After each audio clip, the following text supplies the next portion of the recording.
So for today's video, yan nga guys, pakita ko nga lang sa inyo yung ating tanim sa ating gilid ng bakuran. Ayan, may mga bunga na nga yung ating talong din. Mangilan-ngilan nga lang yung puno ng ating mga talong. Pero pag nakita nga natin is napakang ganda dahil nga namumunga na siya. Ayan. So dadagdagan ko nga rin yan. Kahingi nga lang din ako ng buto sa ating mga magulang. Ayan, may mga nagtatanim din kasi sila ng mga gulay. Ayan. So pinakikita ko nga lang na ang lalaki na nila. And pwede na nga rin silang anihin kapag lumaki pa sila ng sobra. And meron din tayo ditong okra. Mamumunga na nga rin yan. And kapag dadagdagin din natin yung puno ng ating okra. And eto, meron din tayong saluhit na napakang sarap. And masarap din yung bagoongan. And meron din tayo ditong kamuting bagin. And kapag marami na ngayon, maganda na ngayon talbusin.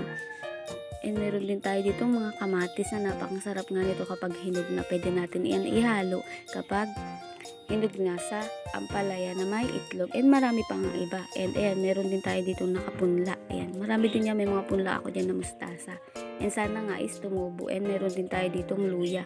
And maliliit pa nga yan. And nag-uumpisa pa nga lang din siya magdahon. And meron din tayo dito mga ampalaya. Ayan, ang ampalaya natin dito is yung nakatanim nga lang sa ating gilid na maliliit na bunga. And pwede rin natin siyang ihalo sa munggo. Ayan. Pwede rin sa iba, and pwede rin yung talbos niya is ilaga nga lang. And meron din tayo ditong alugbati. Katabi lang din ng ating ampalaya. Yan. So, yan yung alugbating pula ata. Kasi meron pang alugbating puti. And marami din pwedeng paghaluan yan. Pwede rin sa isdang sinigang. And ewan ko sa iba kung alam nila ang alugbati. Pero napakang sarap nga rin yan. And meron din tayo ditong dadalawang puno ng amsi. Yan. Meron din tayo ditong kalabasa. Ayan. So may mga bunga na nga rin itong ating kalabasa. Ipakita ko nga sa inyo. Ayan.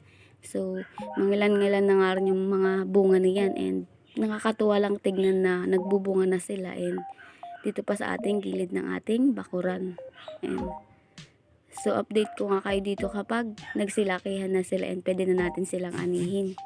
And sa susunod ipapakita ko nga sa inyo na magtatanim pa tayo ng ibang gulay.